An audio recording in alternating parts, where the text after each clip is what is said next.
जय श्री राम, जय श्री बालाजी महाराज।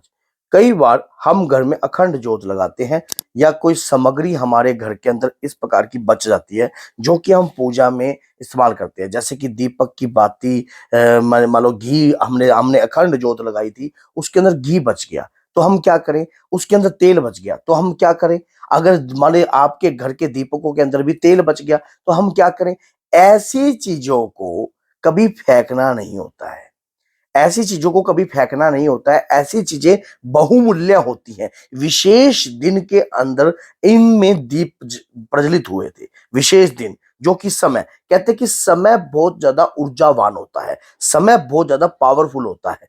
ये समय कौन सा था? दीपावली की अर्धरात्रि, दीपावली की रात्रि। इस दीपावली की रात्रि होगी या नवरात्रि की रात्रि हो गई तो आपने उस समय, या आप मेहंदीपुर बालाजी से आए हो या कहीं से भी आप आए हो, अगर आपकी कुछ सामग्री बचती है या घी तेल बचते हैं तो इनको क्या करना है, एकत्रित कर लेना है। एकत्रित कर कर आप जिस दिन भी कभी भी आपने जब ये चीजें एकत्रित कर ली, एकत्रित करने के बाद आपने अपने देविक शक्तियों से प्रार्थना करनी है कि हे माँ, हे बाबा, मैं ये तेल ले रहा हूं। अगर घी बचता है, अगर अखंड ज्योत आपने लगाई है अपने घर में, अगर उसमें घी जलता है, नवरात्रि में आपने लगाई है अखंड ज्योत, तो बाद में बचे हुए घी का क्या करें। तो आपने जैसे कि बत्ती उसमें से निकाल ली, पूर्ण नहीं जली, तो उस बत्ती को पूर्ण जलाइए। पूरे परिवार के ऊपर से 7 दफे वार कर उस बत्ती को जला दीजिए। उसके बाद जो है उसका जो घी है वो एक किस्म का अमृत तुल्य हो गया है आपके घर में।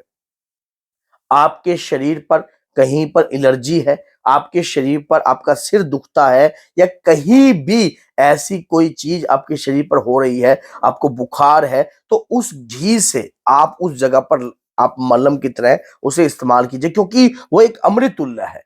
अब शरीर पर आपके जब, जैसे कि अगर आपने सरसों के तेल का लगाया है तो सरसों के तेल का, जैसे अभी जो है सरसों के तेल का नवरात्रि में भी लगाया होगा अपने, और अभी नहीं, दीपावली में माँ कालका की पूजा में भी लोग जो है सरसों के तेल की अखंड ज्योत लगाते हैं। तो उस दौरान उसका भी शरीर पर, अगर किसी के शरीर पर नकारात्मकता है, अगर आपको लगता है कि घर में किसी के शरीर पर नकारात्मकता है, तो उस व्यक्ति के शरीर पर भी आप जो है तेल ऐसे लगा सकते हो।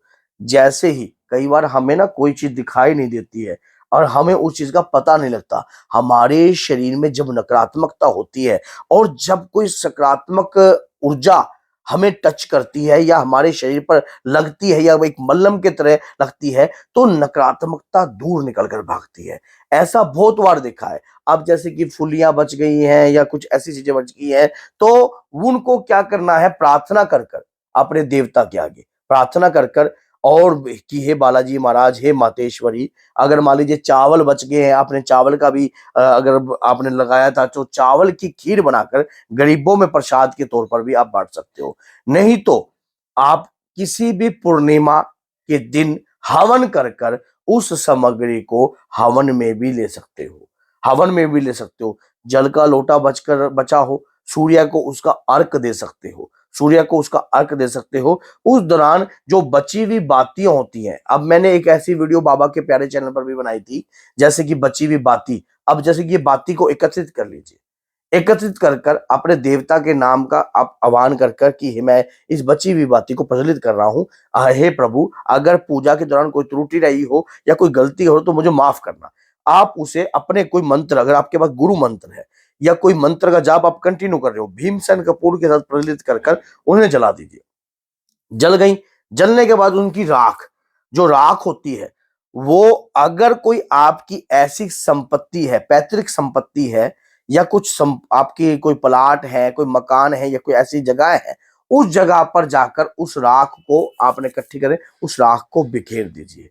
उस राख को बिखेर, क्योंकि आपने जिस समय वो दीप प्रज्वलित किया था या जिस समय आपने पूजा करी थी, उसके अंदर ऊर्जा समा गई है। अब ऊर्जा की अभी जैसे आपने हवन में कुछ सामग्री भी बच जाती है।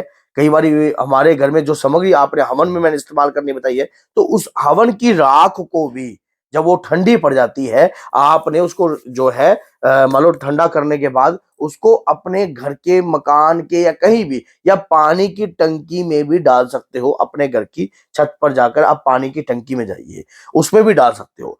आपके शरीर पर कोई भी नकारात्मकता होगी या परिवार पर कोई भी चीज होगी, क्योंकि आप जिस समय पूजा कर रहे थे उसमें ऊर्जा समाई थी और मंत्रों के द्वारा भी आपने पूजा करी है अभी बाद में भी, और उसका ना तो उसका कोई अनादर हुआ है ना किसी होगा। अब जैसे कि दीपक भी होते हैं, दीपक का भी आपको बहुत लगता है कि दीपक का क्या करना चाहिए, तो दीपकों का भी आपको क्या करना चाहिए मैं अब आपको बताता हूँ। हर दीपक के अंदर अपने उसको दीपक को फोड़ लीजिए, उसकी जो मिट्टी है अपने घर के गमलों में भी आप डाल सकते हो। थोड़ी थोड़ी मिट्टी जो है अपने घर के गमलों में डाल दीजिए और उसी दीपक की मिट्टी को भी आप बची हुई बाकी को जल में प्रवाहित कर सकते हो, या फिर अपने जो आपके मकान है, जो आपके खेत है या कोई ऐसी जगह है वहां जाकर भी बिखेर सकते हो।